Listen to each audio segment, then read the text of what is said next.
Lead is the least qualified word in my vernacular.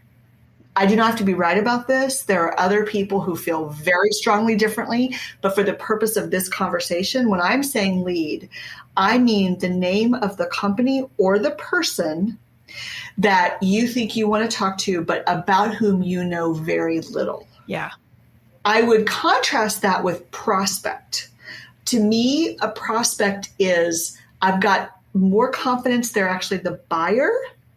And I might know some significant things I need to know that I probably can really help you. So it might be something's happened in their company life. Maybe they've gone through an acquisition, or perhaps they're about to make a big investment, or they've raised funds, or you've talked to them and you know that start to have some idea of the challenges they're having, but you don't have a complete picture.